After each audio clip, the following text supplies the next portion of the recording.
some rogues. I looked through the spoiler, and it didn't really look like there were any cards that jumped out at me that this archetype wanted to gain.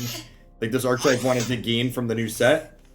But we're choosing to play a build with Zareth San because the person that sent this in liked the Zareth San build. A lot of the people have been playing Luris builds, but in addition to losing Zareth San, you also lose Brazen Borrower, and I'm a sucker for Brazen Borrower, so we're gonna play this build that I had a viewer send me.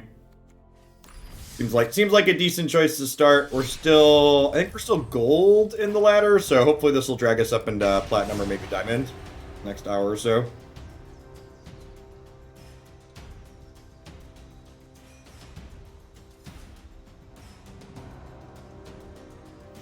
You're being so good this morning. You like hanging out with Dad in the morning? I'm here for the baby. I'm here. She's great. She's a good thing to be here for. Afternoon, fishermen's.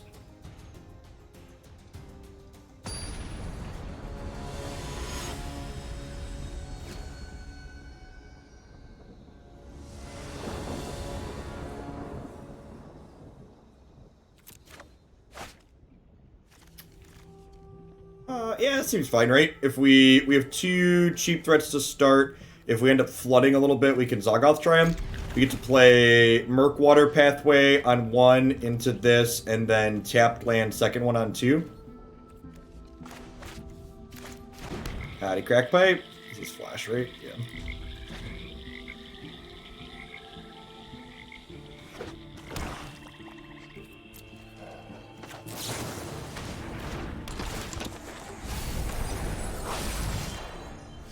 The Woe Strider. So this says there's 8 or more cards in the opponent's bin.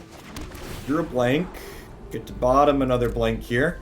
Looking like we might be cycling that Triome, chat. When I'm playing red-black. This Blood Massacre here could mean they're an aggro deck. Could be a sacrifice deck too, though.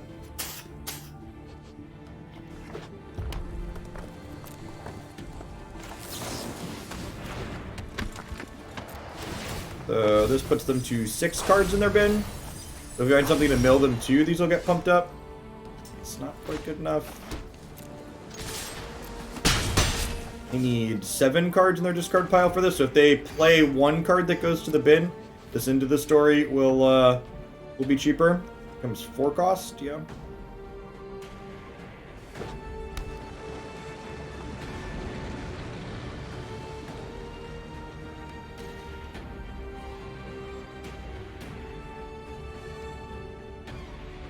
Forget GameStop, invest in Hoagland Diamond Hands. Thanks for the half a year, Nasan. I appreciate Bezos' dollars. Thanks for keeping me around.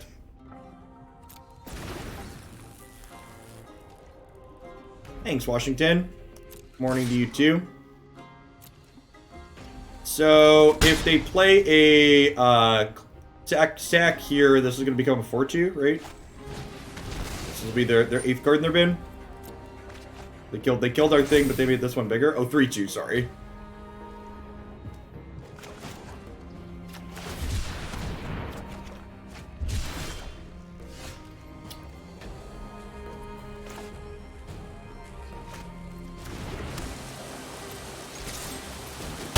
And then we're mostly out of gas here, but I can Into the Story, so that's nice. Is Haley teething yet? She doesn't have any teeth yet, but she is very hand chewy, complainy a little bit at times. Justin, thank you for the 10 months of Prime. I appreciate that. Welcome back. Delver flipped. Yep. Turn 3 Delver flipped. Read. Brazen Borrower, probably the best draw in our deck. It would let us pick this back up. So this makes our things attack them, and then creatures deal damage equal to their power to themselves. So I don't really want to play other things out into this, right? At least not ones that would kill themselves. Genzu, thank you for the 3rd of the year. I appreciate that. Welcome back. Good morning.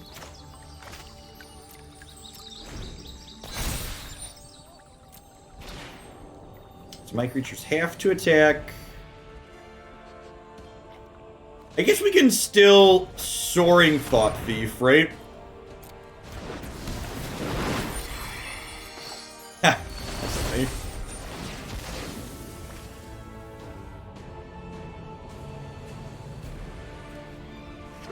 I'm waiting to... If magic goes well today, that's my plan, Bloodmoon.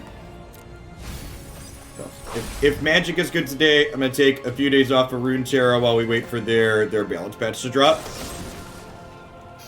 If I'm being honest, I'm kind of over-releasing in VR at the moment.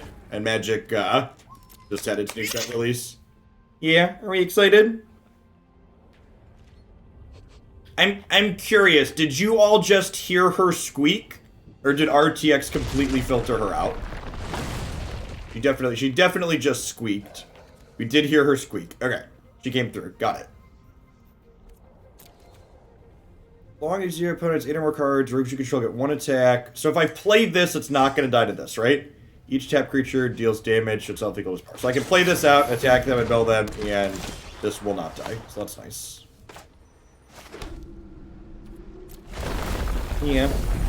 I don't know how long she's going to tolerate being good down here with me, but she can hang out as long as she does. Oh, this has to attack, sure. Whatever.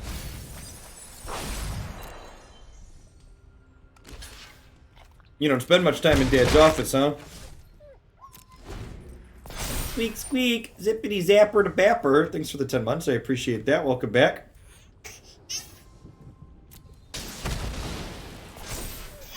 I get my Thieves Guild Enforcer back. They didn't have a way to sacrifice it.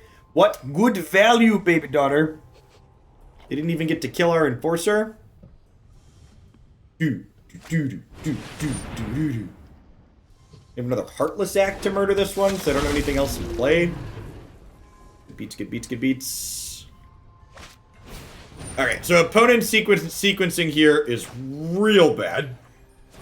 So, obviously, they should have done this first. Opponents in silver, probably a little bit new at Magic, or new to their deck. So, if they claim there first, I don't have a window to kill their Dargon.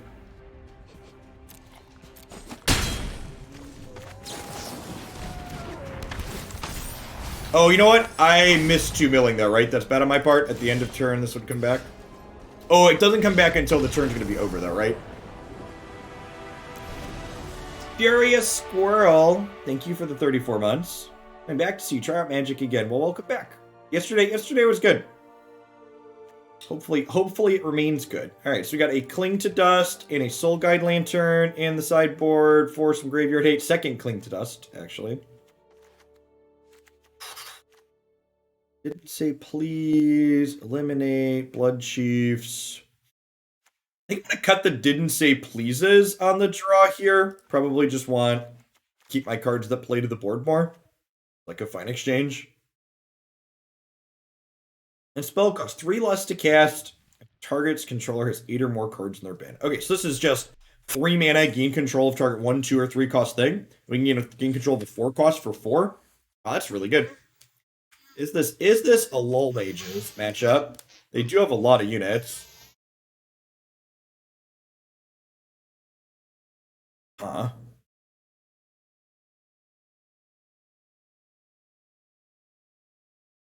I could see this being a Lullmage matchup. Is it better than Eliminate? They're like a Croxa deck too.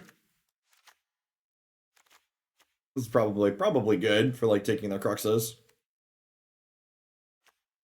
Retrimming. I need 1 cut here. Turn deals combat damage to play and protect a permanent card from that player's benefit. From one of these, this is basically adding threat density, and if they're going to be escaping, they can control what cards are in their bin for this to get back, which makes this seem pretty mediocre.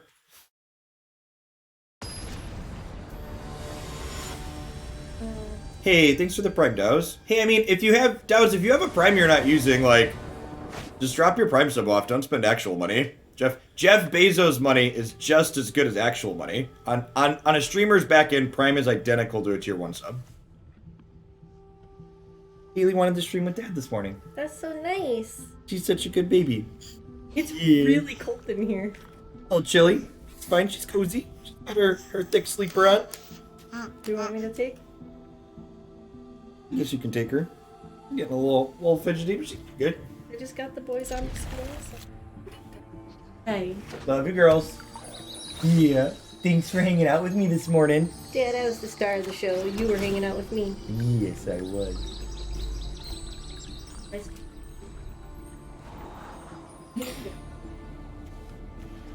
Easy bottom on the land here. This is technically a land if we flood a little bit, so we've got 4 lined up already. She's pretty great. Both of them. Hey, Hedon. Thanks for the sub gifts. I really appreciate that. Good morning, good morning.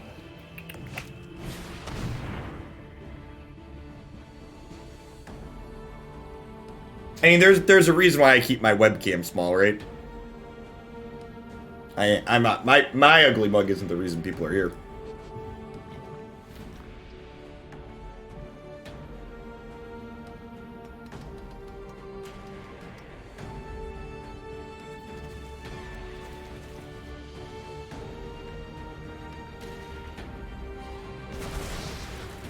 It's the reason I'm here. Well, God bless you. This is a great card to draw after they've looked at our hand. It's a fantastical one for them to not know about. Rude. I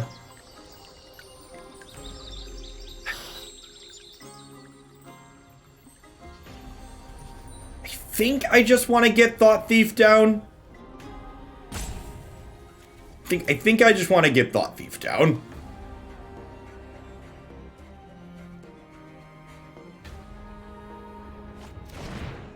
I feel like putting them under pressure is the most valuable thing I can be doing here.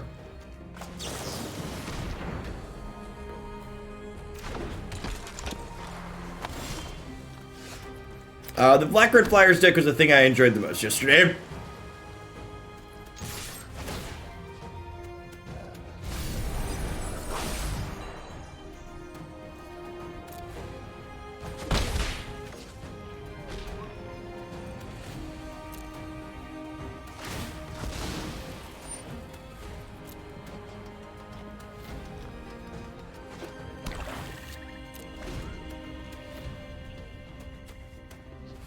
Well, we didn't mill them into an Uro. Woe Strider escapes for 5, so we've got a hot second before that comes up.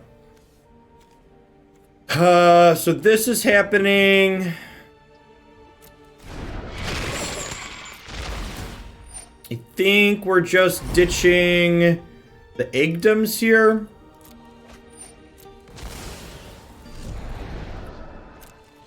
I think we're just flashing this in. This hits them for 6 this turn. And then the mill here puts enough cards in their bin that if they have the land to escape Uro next turn, we can still take him out back and drown him in the Loch.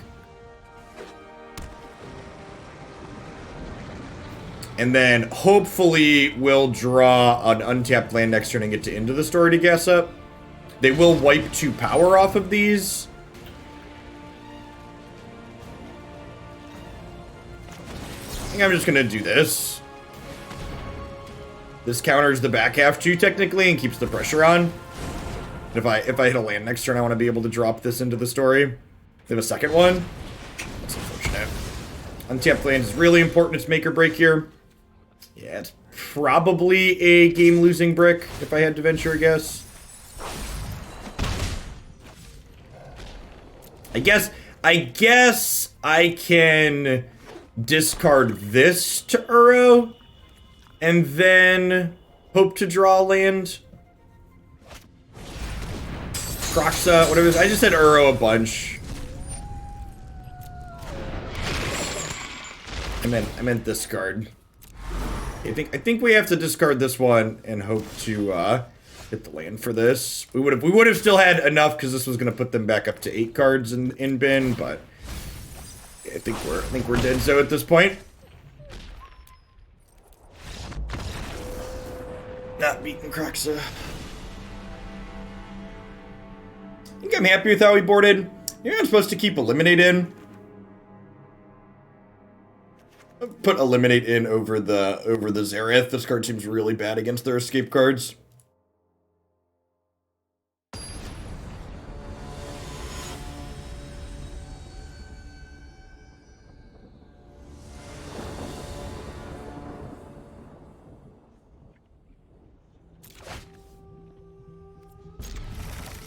Okay. Solid 1-2 here.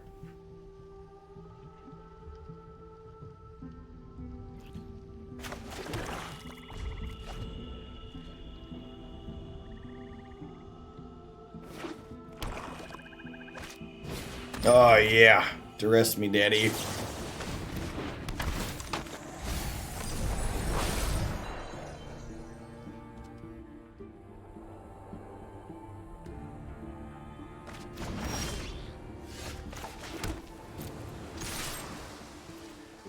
Oh wait, I missed milling 2 here because I don't know what my cards do. Probably gonna cost us.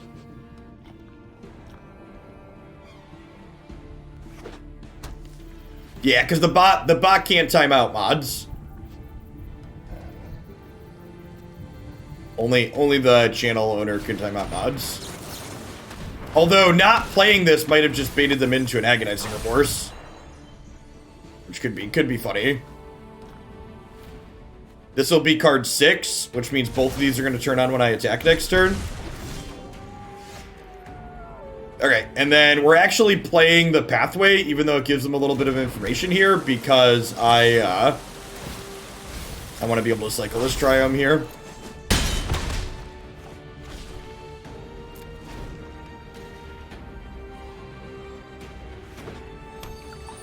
Yeah, Twitch has a full API. Also, Twitch chat is literally just an IRC chat room. Like, IRC is a pretty robust set of stuff.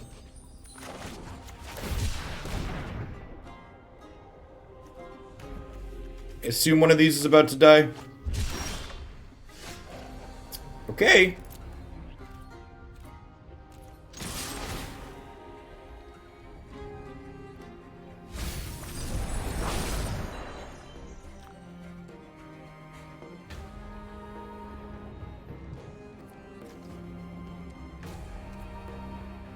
Yeah, opponent's draw had double discard spells to start, which was not great against what we put together for sure.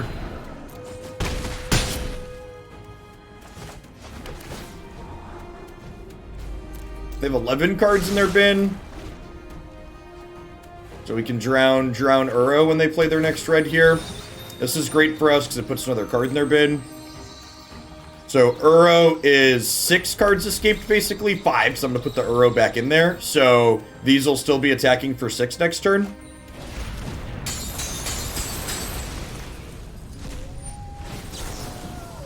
Stop it.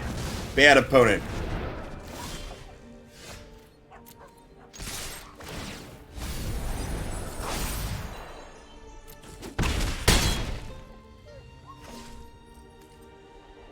That being said, they get to just constantly escape Uro here, so like, you know.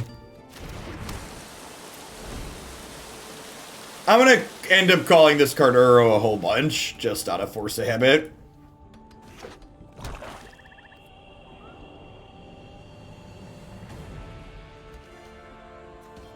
So this will put them to 4 cards in their bin. Okay, that means they're not Uroing us.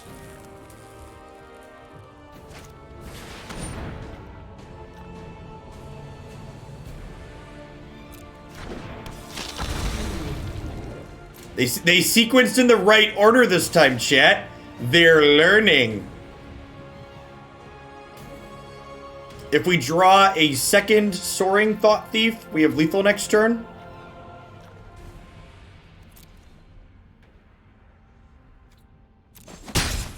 So they'll sack this, I'll Heartless Act this in response to its trigger.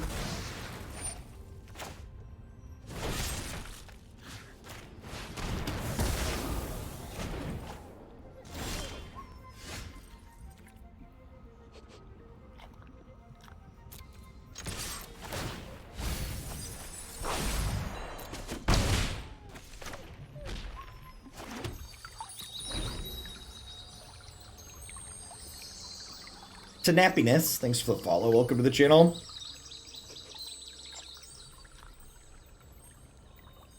So I think we're good to go.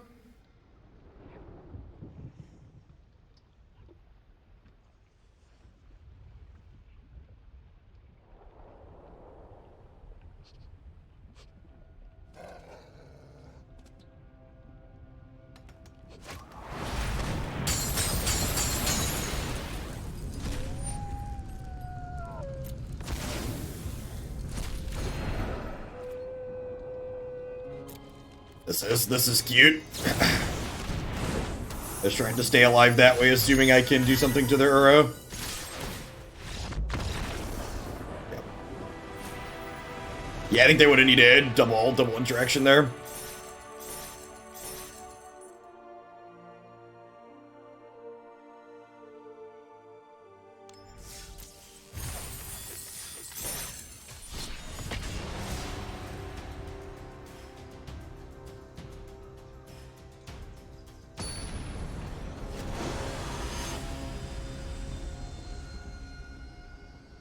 Is this rogue deck the boogeyman of Standard right now? I think Gruul technically holds that title.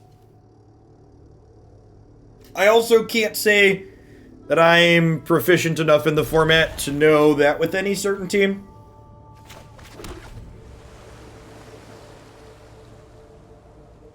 Gosh, I love this game board.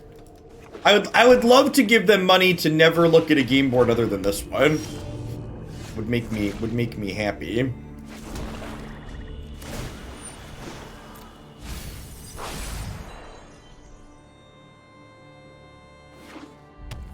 I also haven't played against much of this archetype that we're playing, and we've played against a ton of red-black sec. So like, at least in my experience playing on the ladder so far, like there's been minimal. Having played Magic for like 6 hours now in the last 2 days. I've played against way more red-black sack decks than I have rogue decks.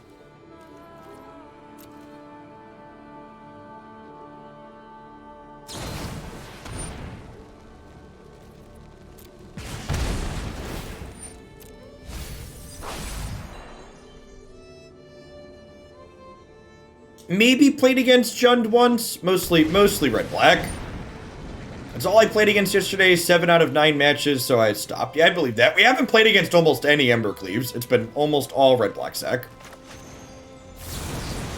We just play Brazen Borrower here to get to racing.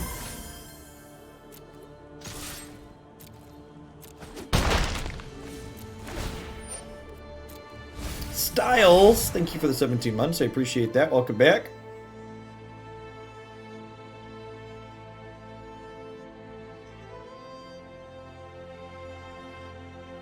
Yeah, it could definitely just be a new cards thing. I agree, like, I don't have any new cards in this deck. I looked at the list and it didn't look like there was anything worth playing. I like the Witcher 3 playthrough. Any other RPGs in the plans? Yeah, I have a, we're about 7 hours into, God of War. At the moment.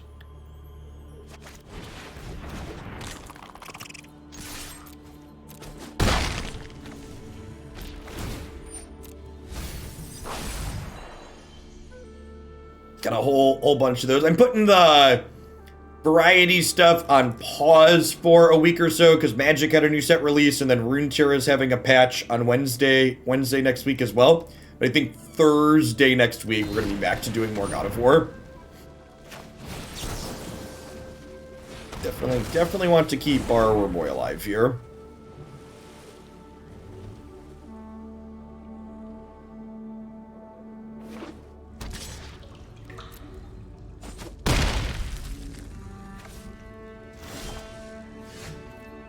What are lands? Baby, don't hurt me. Don't hurt me no more. Whoa, whoa, whoa.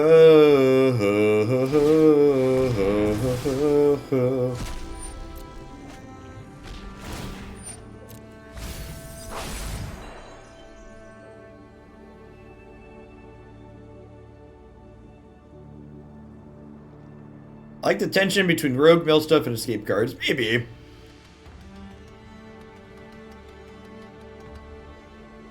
I love the game board. The game board is gorgeous. They did a good job with it. The soundtrack underneath it is also super reasonable.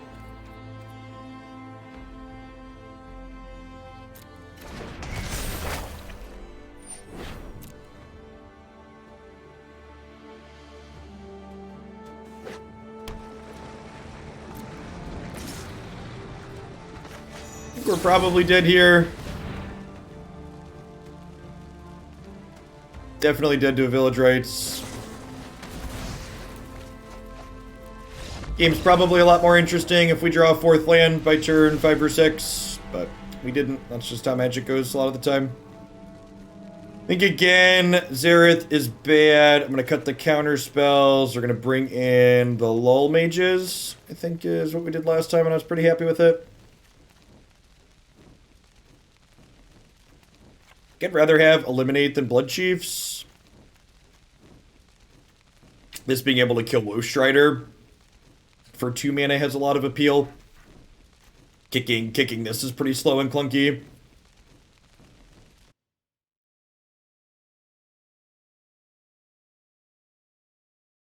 Kinda, yeah, a lot of the rogue cards they're kinda like reverse threshold, right? It would have left them with the Saga though, Claire. And I don't have a counterspell in hand for it. I don't have the ability to race their Saga.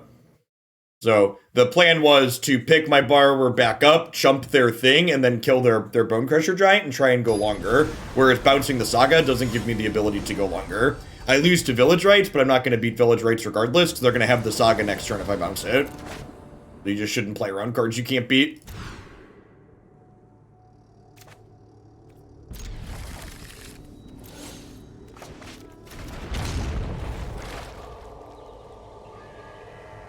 Hey, Full Effect. Thanks for the 1.5 years. I appreciate the prime welcome back. Good morning.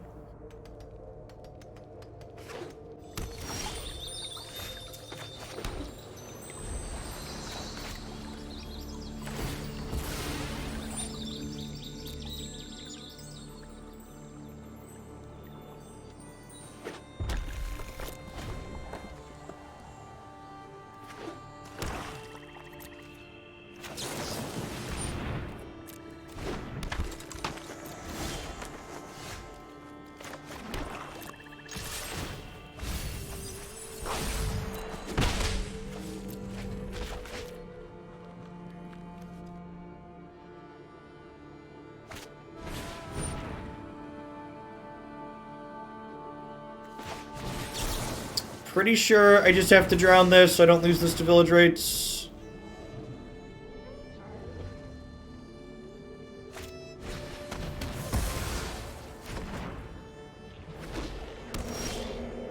Claim is a really obnoxious card.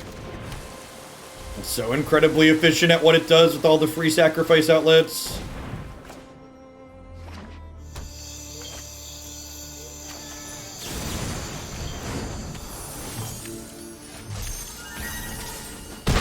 Not a whole lot we could do this match. Stumbled and died in the first game. Gonna flood and die here. Them's the beats. Maybe we draw it into the story. We can hardcast it and be okay. Bam.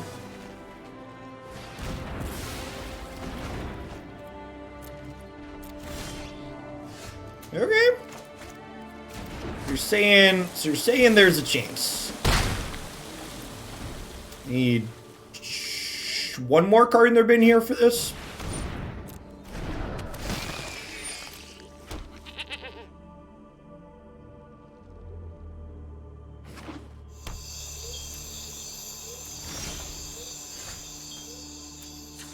So I was waiting to fetch with this because I had scryed a land to the bottom of my deck. So the statistical gain you get from deck thinning versus the loss you get from shuffling a land back into your deck. Shuffling a land back into your deck is worse. But now that I drew a temple and I'm going to scry again, we'll go ahead and shuffle before we scry a second time. I think I'm in for an extra into the story here. There should be good chance they put something into their bin here, and we get to gas up here a little bit.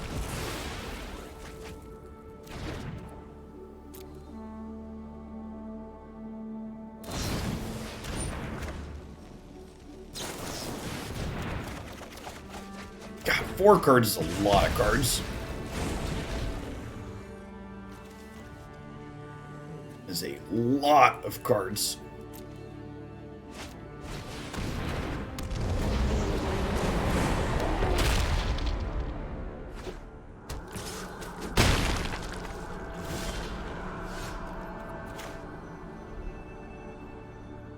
Let's start here and see what we get before we make any decisions.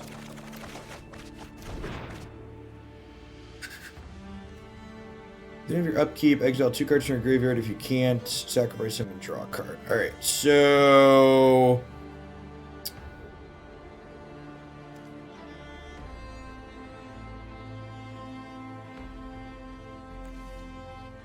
if I Thieves Guild Enforcer, this becomes cheaper.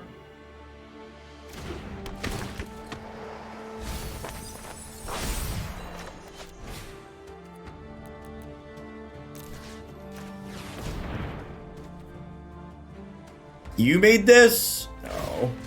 Let's get it. Get that out of there.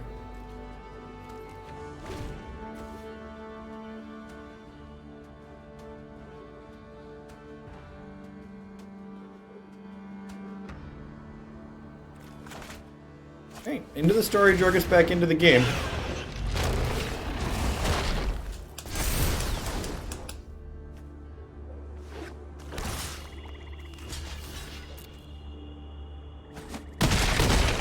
We need another steal spell or a way to kill this. It has a 1/1 counter on it. I guess we're just casting another one of these because we're just like don't have anything else in our hand that does anything.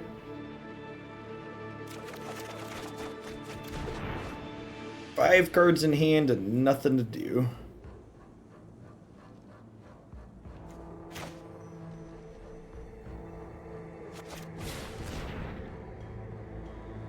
Morning, Varric.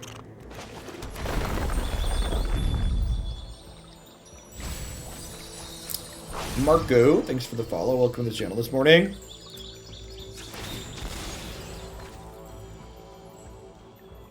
Well, I guess I could have double crabbed. Do I want to double crab? I feel like I need to interact this turn, right? I guess we could have double crabbed and 1-drop, 2-dropped. I kind of want to Thieves Guild this turn so I can start attacking them. Although maybe their life total doesn't matter and I am just supposed to pivot to the...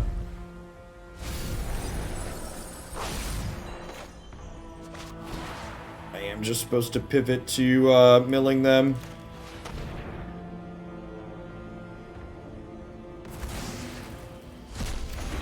Might be the right take. What if we kill this and then exile it as well?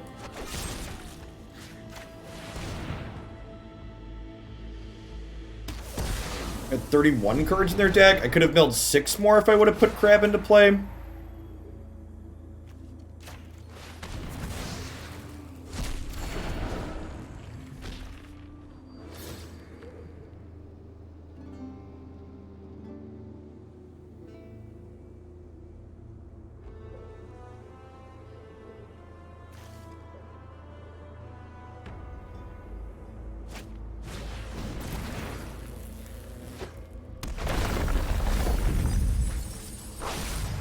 Oh no!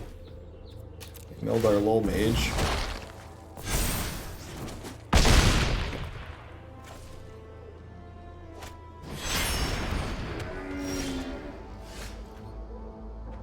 Okay, so we had to take old Corvold out back and drown him in the Loch. And we're in an okay spot now?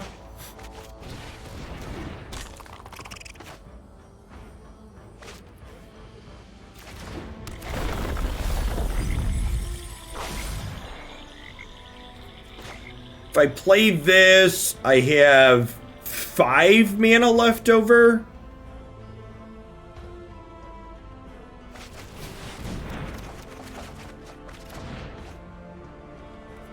which lets me now... Nope, Heartless Act does not kill this. JK. Gross! Thanks for 16 months. Welcome back. They borrowed our crab. Yep. Heartless Act can kill this one. 24 cards in our deck, 25 cards in theirs.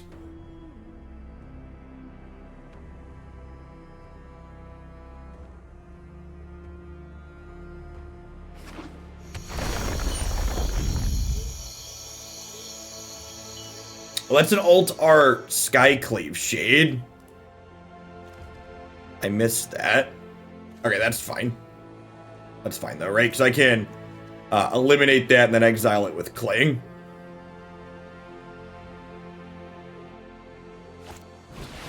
It's a promo artwork. I didn't realize that it was a card that played from the graveyard because of the picture.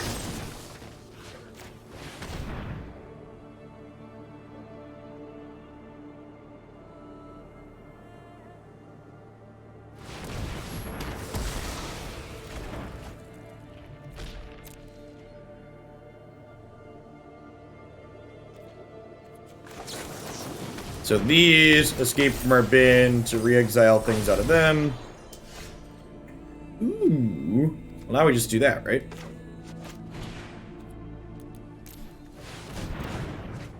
You made this? No, I made this.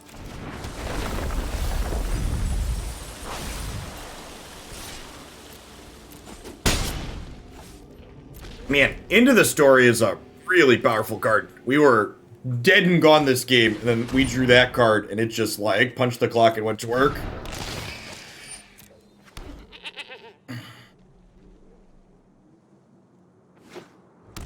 Alright, so they're dead, we get a game 3.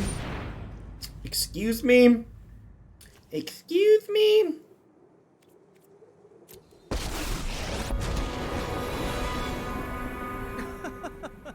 I have cosmic aspirations, dear Planeswalker.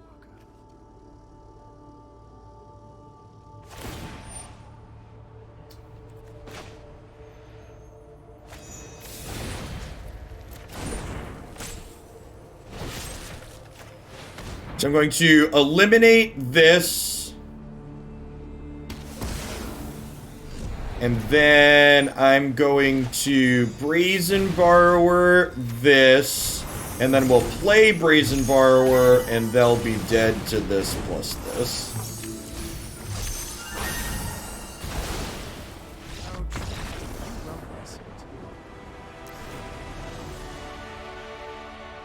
I'm happy with how I boarded. I'm gonna run it back.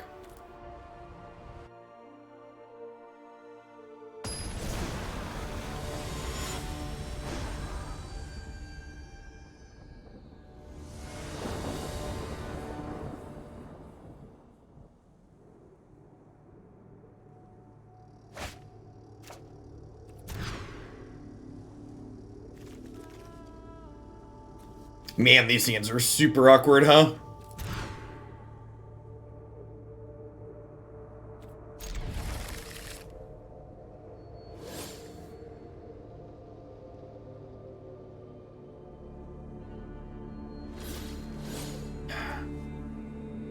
Could be right to keep this.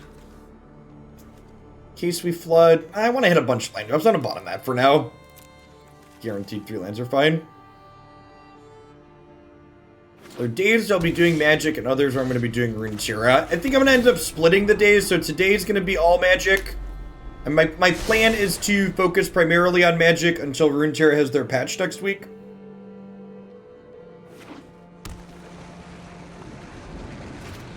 Runeterra is in kind of a rut at the moment. The holidays put them off their normal monthly balance patches, so looking forward to them getting back to doing that regularly. But Magic's fresh and Runeterra is a touch stale, so makes sense to focus on this one other than that one for a little bit. If you look at my schedule for next week, the Thursday-Friday schedule is what I think I approximately plan to do if Magic stays fun. a few hours of Runeterra and a few hours of Magic each day.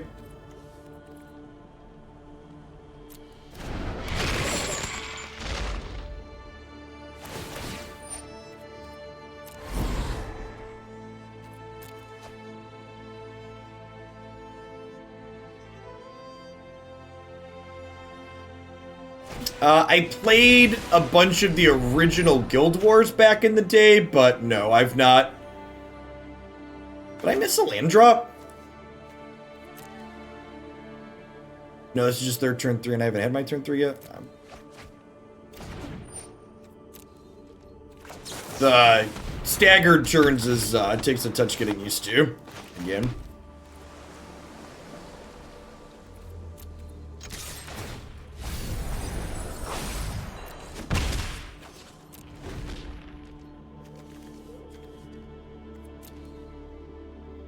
How do I feel about the pathways? I really like the pathways. I think the pathways might be my favorite dual lands of all time in Magic.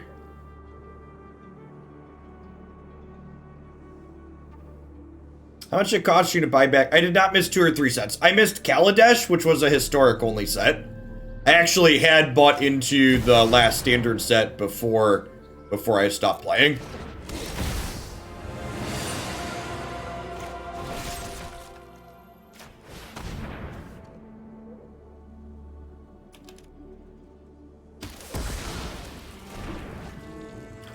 I like that the pathways are good fixing that don't just let you play all the colors for free.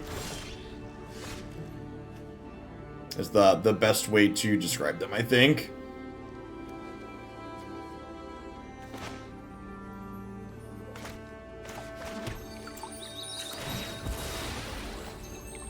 No need to kill it. There was a need to kill it, because Into the Story gets cheaper if there's 7 cards in my opponent's discard pile, and putting Vaki in there puts them to 5 cards, so when I attack, this puts them to 7, so I can then Into the Story and draw 4 cards. So, it's important that I get to do this before they escape their Kroxa, and I can no longer play this for cheap.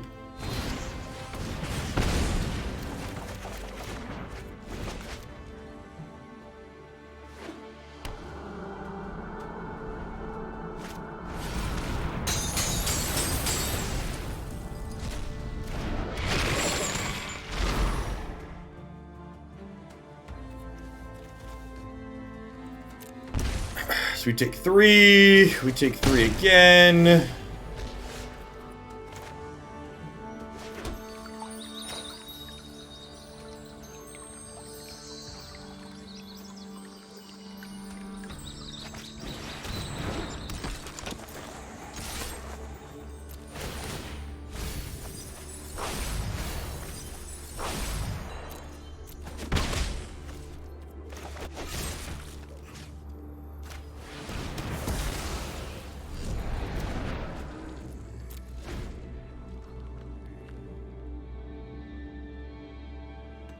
I don't know how much more of this Rogues deck we're gonna play. Most people are playing this Jund, the Sacrifice deck at this point, and like, playing against someone that's basically a hard counter to our deck in the main deck just feels real miserable. This Rogue deck is sweet. It seems like it plays Magic I like to play, but like, the games where they draw Kroxa, especially the ones where we're on the draw, it doesn't feel like we have any counterplay. Like, have to draw our sideboard card to exile it or we're just dead.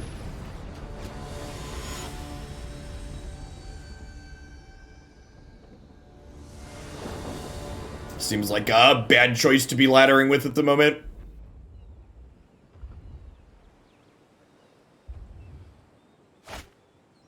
I do assume that the red-black deck's a touch overrepresented at the moment than what it will be ultimately because of the... What's the word I'm searching for? Because of the number of new cards that it gets to play specifically, but... While that's the case, trying to mill opponents into a bunch of Kroxas seems like a loose game plan.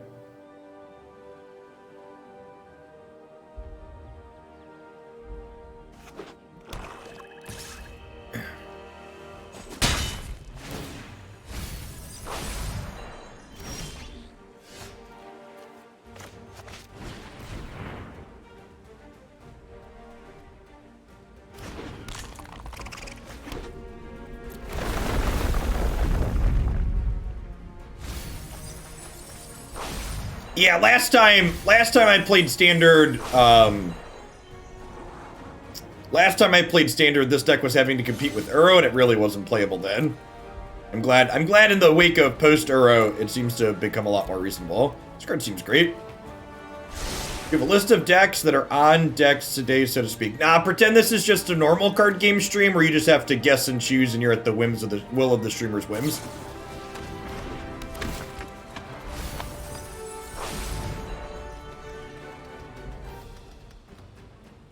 I'm tentatively taking deck list submissions for $50 or more, but nobody's taken me up on that, and that's okay. I set that price tag. Did I just put that on the bottom by mistake? Oh no, they milled it. I was like, where'd the card go that I just put on top of my deck? They milled it. Got it. It made me do a double take. I was like, I just like foobar the interface.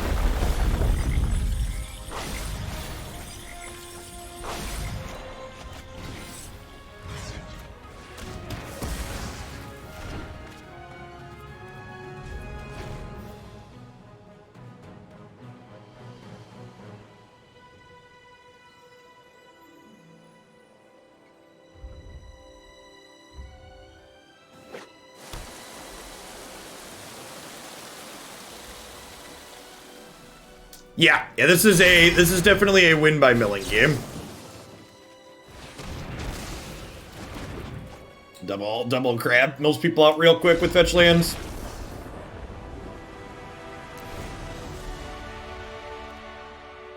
Domination seems absurd in the mirror.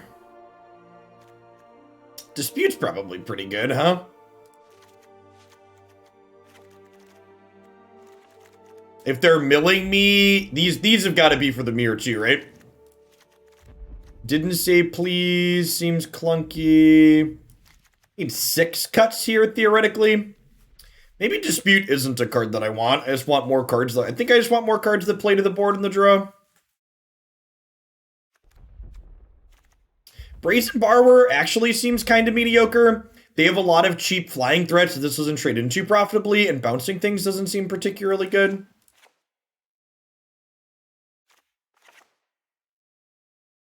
What about a Shark Typhoon over Dispute? I think I like that actually better. Plays the board and draws things. Yeah, bouncing things can be actively bad in a lot of cases. I agree with that. What do you think of this? This seems fine.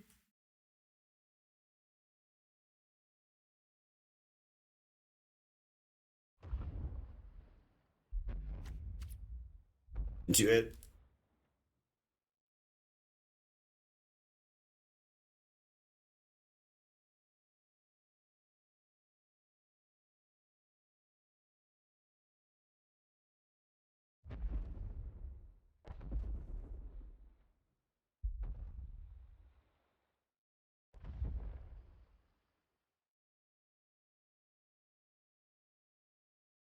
This is the infamous Rogues deck I've heard so much about from my friends. It is. It is, in fact.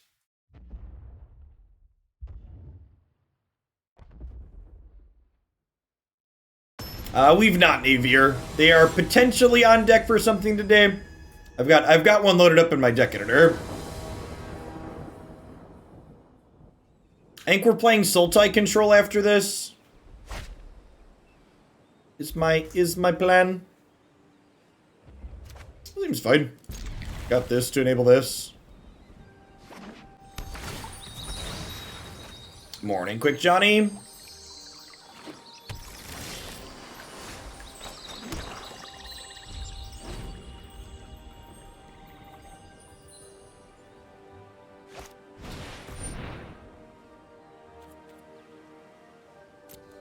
I'm sure there's neat Abzan decks floating around. Are there playable Abzan decks is a different question.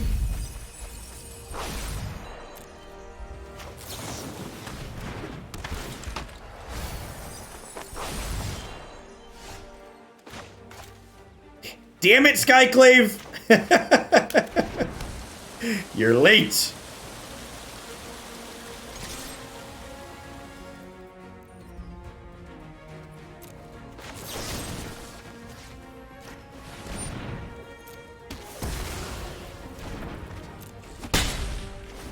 Yorion decks are just so dry to me. You basically just like put all the playable cards in your color combination into the deck and call it a day. They don't really strike me as particularly interesting.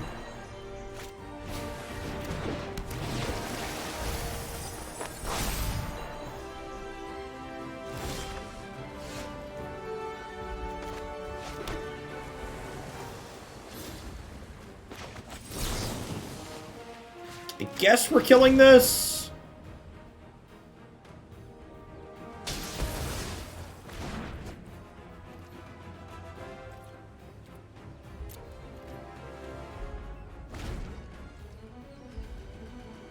Yeah, Yorion does nothing for deck building.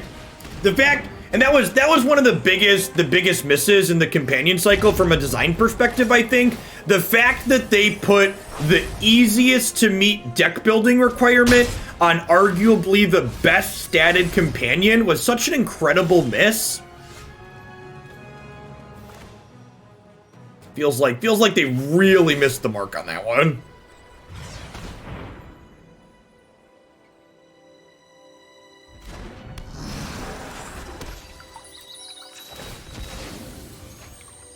Are we killing Soaring Thought-Thief here? I think the answer is yes. And then the plan is to play this with Kicker next turn. Yeah, the fact that we keep drawing these shades in between them milling us is real brutal. So for reference, this has a landfall trigger that lets you play it from your graveyard. So like they keep not milling these, that we draw them, whereas if they would have milled them, we'd basically draw them for free.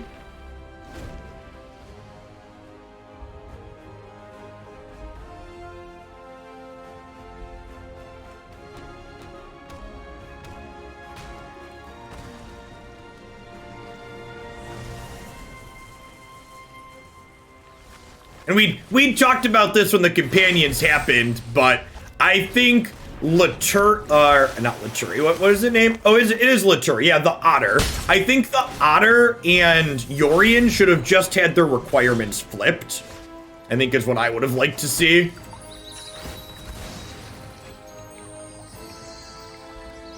Yorion should have been the singleton card and Laturi should have been the your deck CD cards.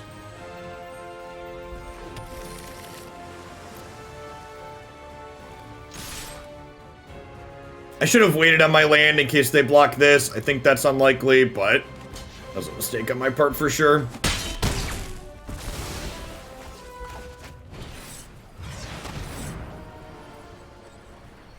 Alright, this is my 5-3. Go.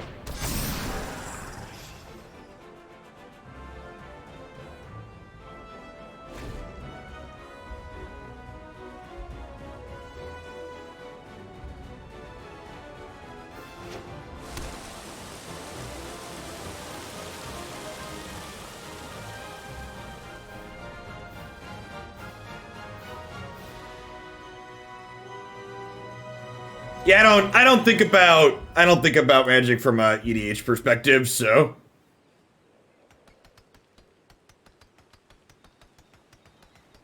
can't say that really hits. And honestly, that's one of the things that makes it such a hard game to design from a design perspective is like Wizards is beholden to so many masters when it comes to designing cards, right? Like they're not just appeasing standard, they're trying to appease draft and occasionally push cards into formats like Modern and Historic and Pioneer and EDH. There's a lot of things they have to hit all at the same time.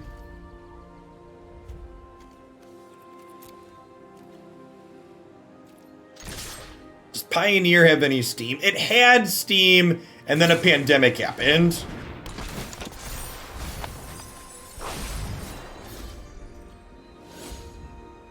I think if the pandemic hadn't happened, Pioneer would have been the next big paper format.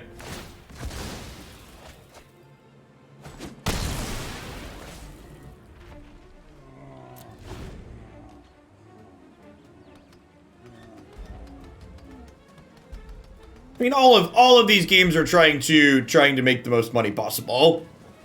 Magic's biggest strength as a card game, the thing it does better than any other card game on the market, is variety of game modes. And a lot of that is virtue of the fact that it just has 26 years of history to build game modes on, right?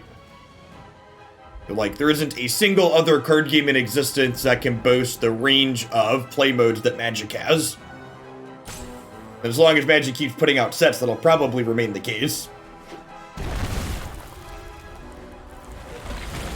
Alright, they bolted themselves there. Why? Okay.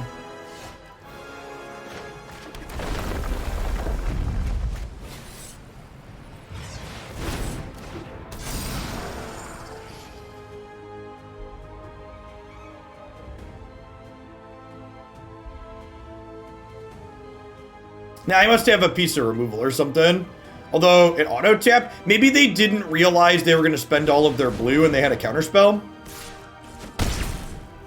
Could have definitely been it.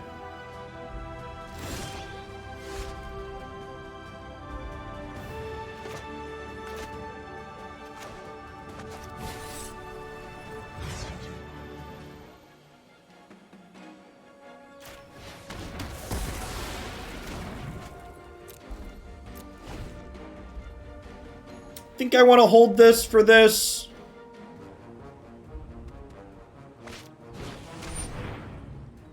Punished.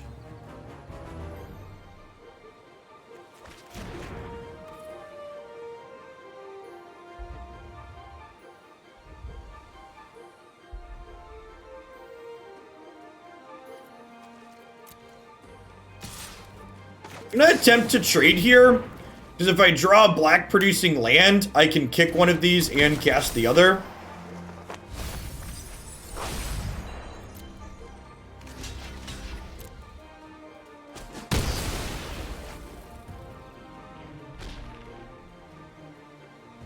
I assume they're going to pick Lurrus up here. First one to find. If they don't pick Lurrus up, they probably have an end to the story. The nice thing here is that most spells are good and most lands are good. Into the end of the story, obviously the best draw on both sides here, I think.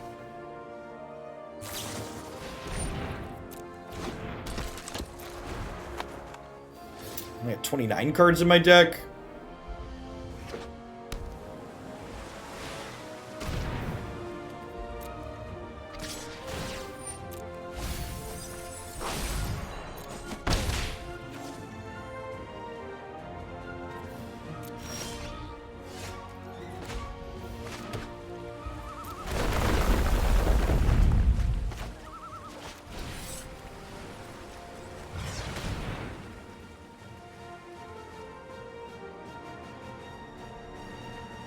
Then we get to hold up Drown / Castle activation here. The castle gives us a little bit of cover in terms of not replaying or not kicking, so it's like, oh, he wants to scry to try and draw more spells. So mayhaps this Drown in the Loch can do something. They have 2 other cards in their hand, so there's a chance this gets countered back.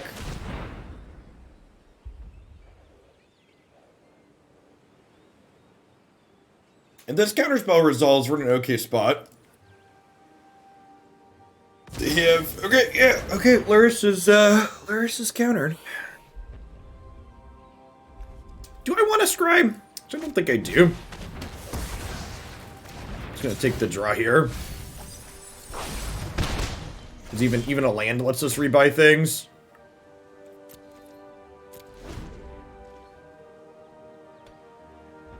They are a nice card back. I think these are one of the secret layer sleeves, if I recall correctly.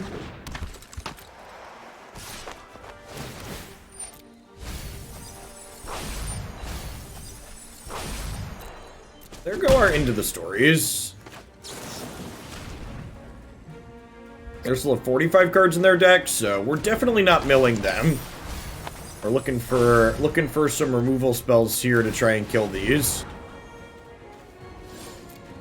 Think we gotta scry on upkeep again here.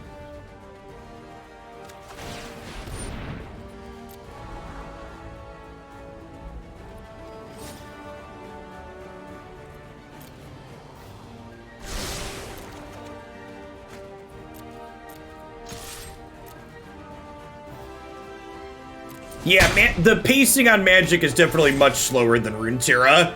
Because you only play every other turn in Magic, whereas you play every turn in Runeterra. And you run out of cards a lot faster in this game because you're drawing half as many cards. I believe we have died. I think our out is like into the story into double removal, which I don't think is likely to happen. Yeah, that'll be pig.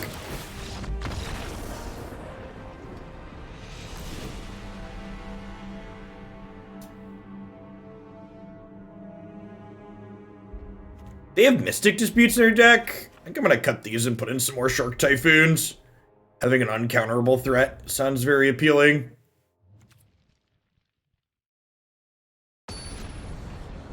Hey, Guelgamar. My prime goes elsewhere these days. Want to show some support. Hope the game treats you well this time around, and hoping you keep doing what's best for you. Thank you for the 21 months. I really appreciate that. Welcome back. Thanks for keeping me around. Yep. This is like the ideal start, right? We need some more blue sources for this down the line, but we've got plenty of things to do in the meantime, even if we work on some lands.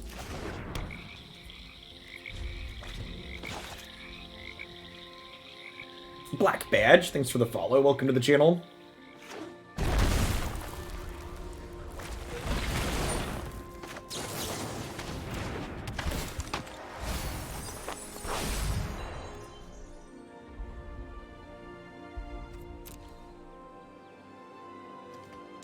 It's an interesting card. This is playable. I feel like the answer is no.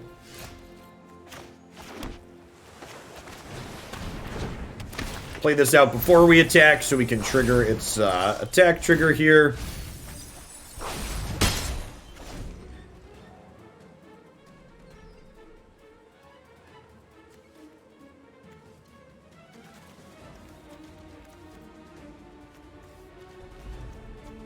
Opponent's got a lot of interesting instants and sorceries in their deck.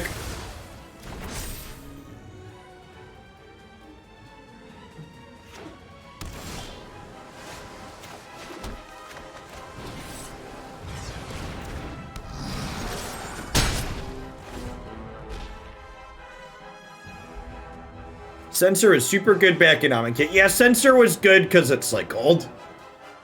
This card is narrow in what it counterspells, and it definitely just draws dead late a lot of the time.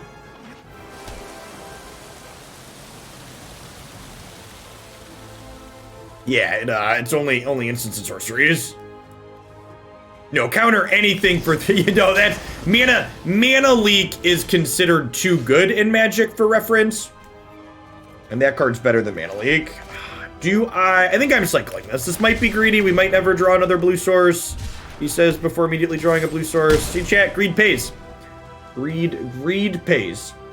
It's much worse Spell Pierce. It's technically not strictly worse than Spell Pierce, but yeah, it's largely going to be bad Spell Pierce. Coin Flap.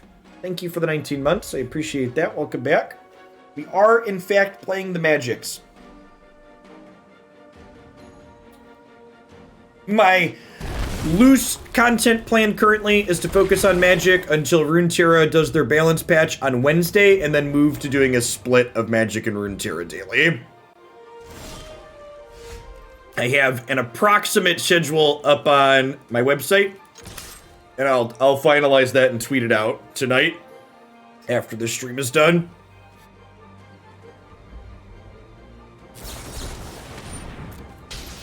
Oh no, don't drown me in the Loch. How will I ever win the game now?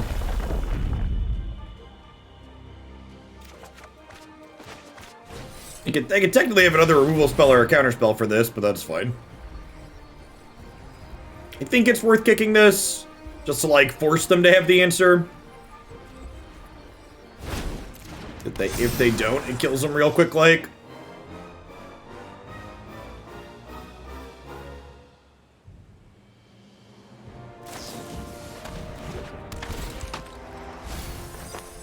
His decision to do a split both days instead of alternating, a personal preference, or better than business. It's a little bit of column A, a little bit of column B. So splitting what games I'm streaming each day is worse for Twitch viewer count, but it's better for YouTube metrics. Doing split amounts of content, I think, is better for my sanity, though.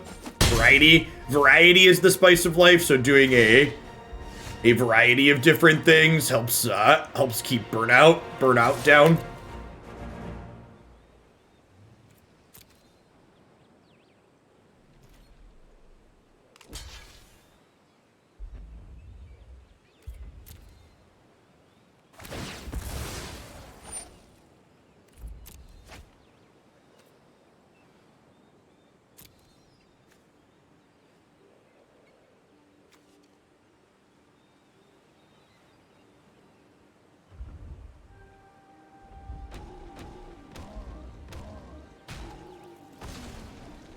Doing a split content on Twitch also helps cross-pollinate a little bit too.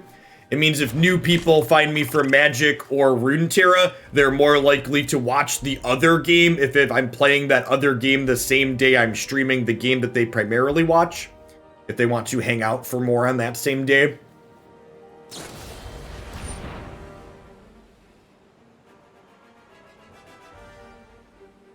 Return 2 target cards that share a type from your graveyard to your hand. It's pretty good. You're not supposed to tell the secrets. Well, I mean, like, they're not really secrets. They're more just, like, articulating what the benefits and negatives are of doing it in the 2 different ways.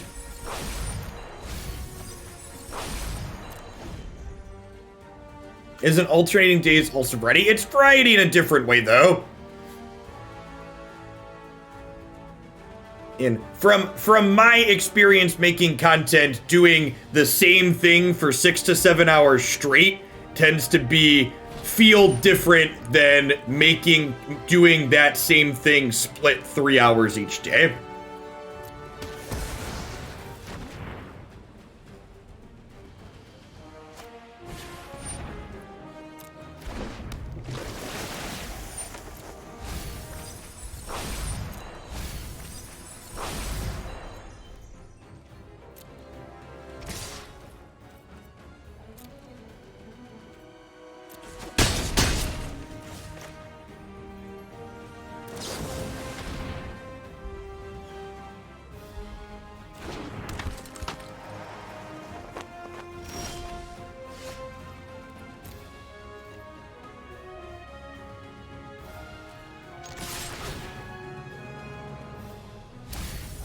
Am I supposed to just Lullmage one of these?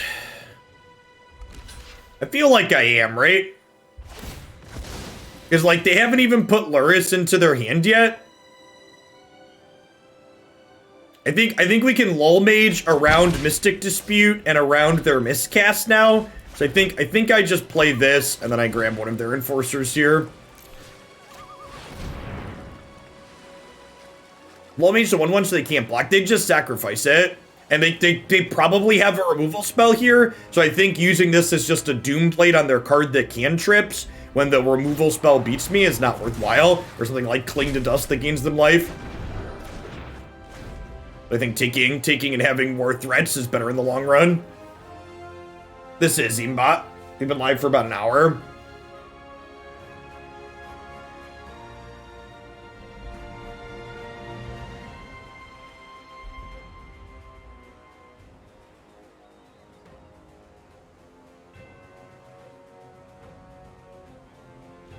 I assume that that's not anything obnoxious like it is, but please stick to English in my chat, if you'd please. Just for moderation's sake.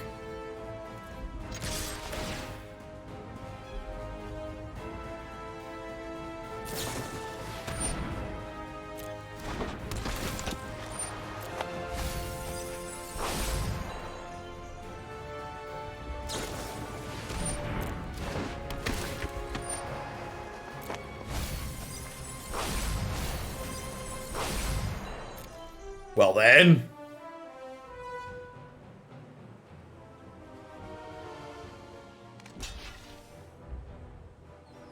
All the good nuts. Thank you for the 21 months. I appreciate it. Welcome back. Good to see you this morning.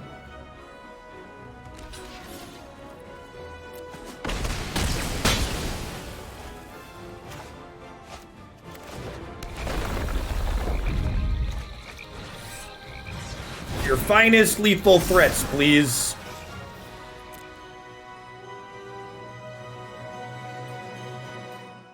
Yeah, no problem. Like it is. Like I said, a few people confirmed that it's not anything, and I don't expect anything like that from my long-term subs. But it's just good to set expectations, I think.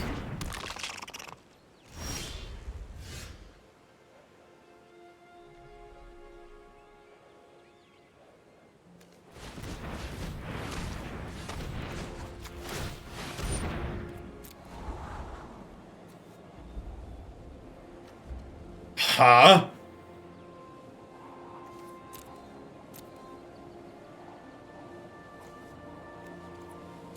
Bottom of the land.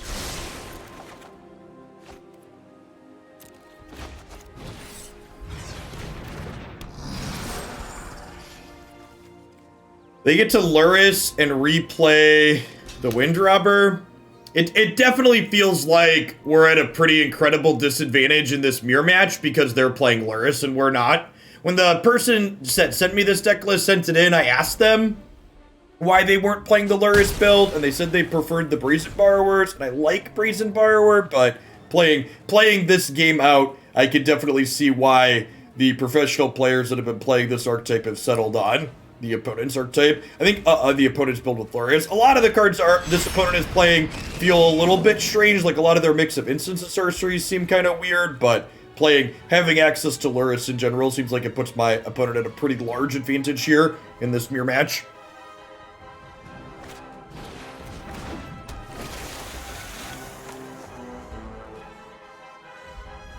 Like, I don't, like, even here, like, I've got a couple of Shark Typhoons in my deck, but, like, I boarded Brazen Borrowers out, and I boarded the 5 dropout that we were playing, because neither of those seem very good in this matchup. Grilled Tarpan, thank you for the 32 months of Prime, I appreciate that, welcome back. Yeah, I agree, it looks like my opponent's just trying a bunch of new cards. Which is fine.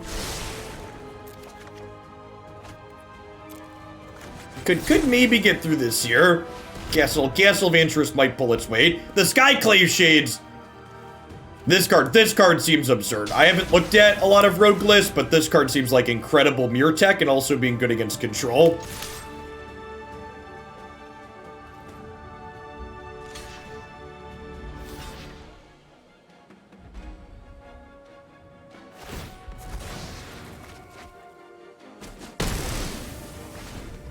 It's not quite double Abyss because they're at 5, but it's close.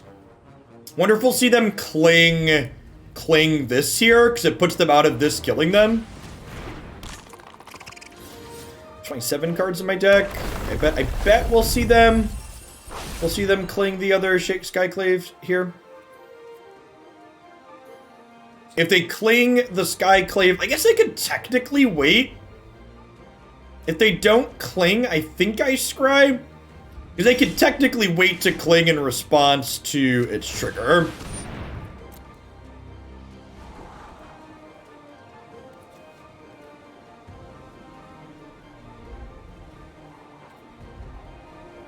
I think I'm in for the threat.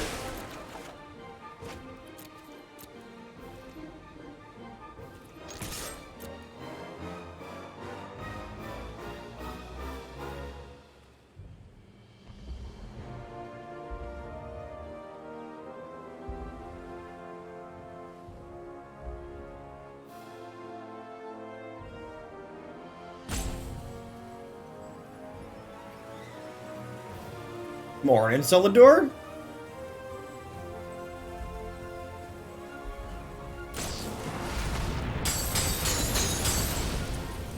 Did they just miss target? Did they forget about my recurring threat? Feels like a pretty incredible mistake. Alright, well, I'm just gonna flash this in now to play around any potential counterspells. Removal gets me either way, so let's just play around what we can.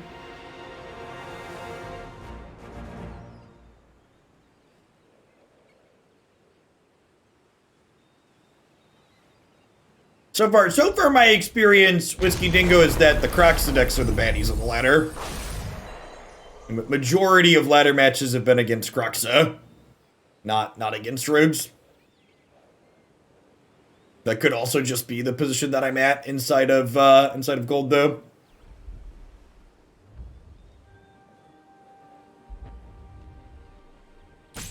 Not really, Silence. Like, if you look at what our deck is playing, we don't really have that many bigger spells. Like, what they give up is pretty marginal.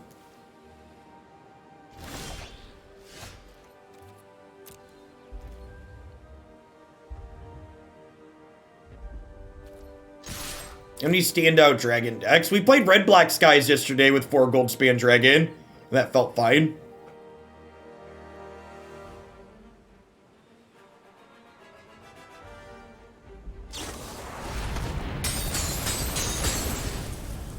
Yeah, our opponent must be new, right? They're just like not exiling my thing that can come back.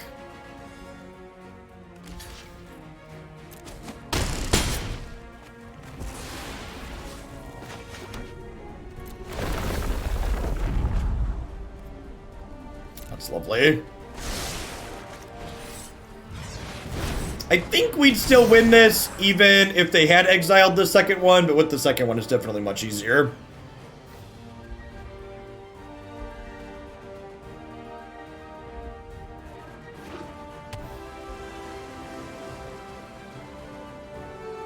Black-Red got new toys, but so did all the other old standard decks. That's just objectively not true, right? Like, take this deck, for example. This archetype really did not get new toys. What new toys did Gruul get? What new toys did Mono Green Food get?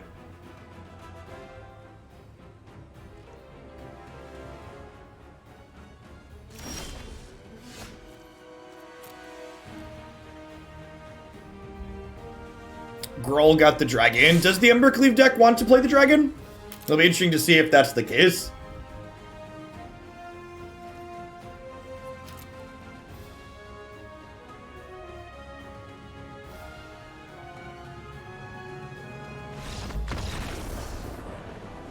Goldspan is good. I'm not familiar enough with the format to know if that aggro deck wants to play a card that big.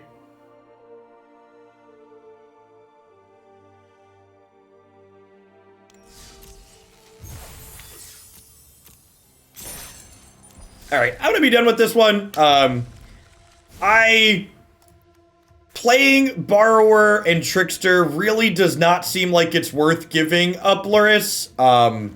Playing this archetype into a bunch of Croxa decks also doesn't seem particularly fun or smart, so if your laddering experience matches mine so far, I think playing this into all of those Croxa decks is a pretty big miss. Skyclave Shade was super impressive in that mirror match, though. I think if you're going to play this archetype in general, having some of these in your 75 is probably pretty smart, but those are my thoughts on playing rogues for a little bit. All right, let's do